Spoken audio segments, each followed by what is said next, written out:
Killer instinct.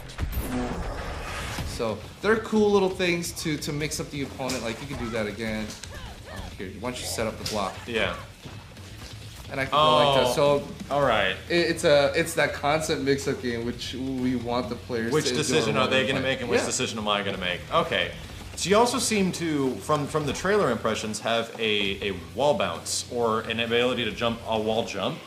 Yes, is sir. can she just normally wall jump? Is she the first character in the game that No, has so that? she can't like go to the wall. That looked like it, but that was actually That's just double my jump, double okay. jump. But what it is a command. Now, just like the projectile, the command is, or the notation is quarter circle backward punch in the air. So depending on what punch I press with off the bat determines how far or close I come to the opponent. Gotcha. Now let me put Saber in the middle and I'll show you the light. So the light will put me in front of him. The medium will put me just a little farther out, but what the medium does is create this mix-up between the medium and heavy, which crosses out. Oh wow, okay, so it's light, like kind of mid-screen-ish, medium puts you right in front of them, and then heavy puts you on the other side. And it's right now it's set to based off where you are and where you are on the map, more so than it is to the character. So you could really master your space. So dude, Sadira is going to be pretty powerful off of like knockdowns, like getting you in a knockdown and setting you up for a situation after that. And so I was about to say, so now let's take a look at potentially enders. That was how many enders does she have, or does she have like a big variety? So off her grounded specials, yes, she has the quarter circle forward, like a launcher ender. That's a launcher ender. What's cool about this is that it's jump cancelable, so you automatically move towards the opponent. Okay, so it's like the game is. Everything that Sadira does is kind of setting you up for something. Like here's an opportunity for you to get more damage, or to do something in the air, or a launcher situation, or a juggle situation. Even her ender kind of seems to suggest that a lot too.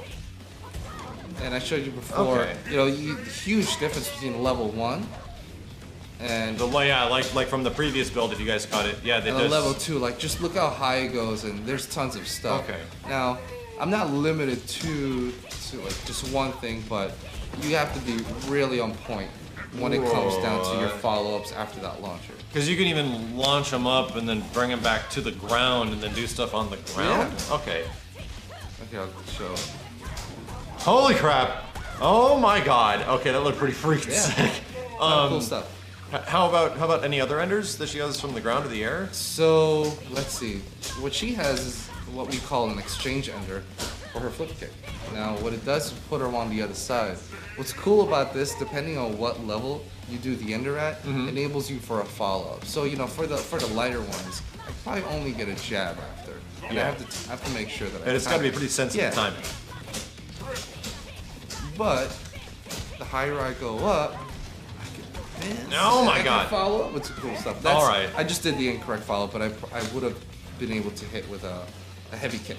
So she's gonna have a lot of options off of like all of her crazy stuff that she can do. It looks like right now. So, and then something new. Oh wow! What? There's another ender in the air. So what's cool about her is that let's throw up some damage. Show up that potential damage that I could build up.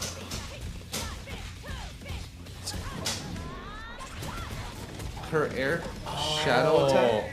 It actually acts as an ender, so the potential damage that you were building throughout a combo pays off with that one It actually too? does pay off. Okay, so if you guys didn't know, it's like the potential damage you stored up for all the hits during your combo, and that one acts as a specific payout ender, I think is the best way to describe it, of what type of ender it is. That's pretty crazy. Man, can you show me what her like? Show me a big combo like using shadows and stuff like that on the ground, just to get a good example. Well, let's throw Saberwolf around. Let's throw him around the screen for a little bit. Okay. Board jog.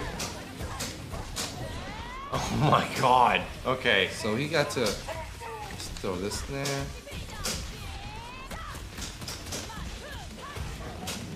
Oh!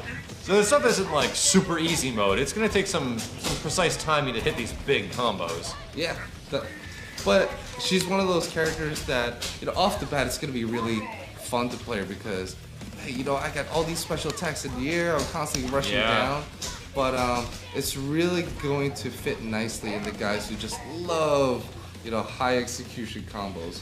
From the brief time that I've played as her, yeah, it definitely feels like she's like, I love hitting buttons, the character, and constantly doing like big execution stuff with the air and the mobility. I'm already liking her a lot. Off the bat, what's really cool, so, I think just in any fighting game in general, the hardest place to be in is a corner. So let's say if she actually gets stuck in the corner, she can use her recluse kickflip to reverse just flip the other side. position. And I think that's one of the benefits that she has with the exchange moves that puts you from a bad situation to a pretty good one. Yeah. So real talk, and I'm sure this stuff is probably going to change down the line. Real talk. Does she blow up anybody else in the game right now because of this? Like, it seems like bigger characters might get like nailed because she's so aerial and mobile focused and controls the air. Like, how tough a time does like Thunder or like Glacius have against her? Is that a rough matchup? So, I mean, obviously it's still really early, but the one thing that she probably lacks in is kind of like, oh my, OMG, get off me button, which would be like so doesn't have, like, super a wake up key reversal, like trying to punch or anything. Like, your defense actually needs to be really on point with her. Gotcha. And we think that's a good balance because we want you to continuously pursue, continuously attack and rush the characters down. So in the same regard, on the opposite end, if she gets knocked down, she has a pretty tough time dealing with things because she doesn't have like a universal get off me or like one of these like Saberwolf has, you know, or get off me. I mean, she does have this, and in the same situation, just like Saberwolf, it's heavily punishable when blocked. So hold down back. Yeah. I mean, it's really good on startup, but you get punished for it. So you just have to choose wisely. Again, like I showed before, like her, like when she uses shadow moves, and then especially when you use the air shadow fireball. I'm sorry, the web. She's able to cash out. So you want to be really selective with your the way that you use your meter. Gotcha. Okay, so that's a pretty good look at Sadira. Is there any chance that we can see her ultra in motion as well? Soon. Okay. All right. It's there. It's there. Okay. It's in there. Because I have seen a giant motherfucking spider at some point, and I'm pretty sure it came out of this stage in some way or another. But it looks like we have to wait a little bit for that one. Maybe in a different video. Okay, all right. So stay tuned, guys. That was our first look at Sadira, and we'll be back pretty soon with some matches with Rich and some of the other guys that work here at Double Helix, which are obviously the best with this character right now. The stuff that I've seen with these guys playing is pretty awesome. So thank you very much for watching.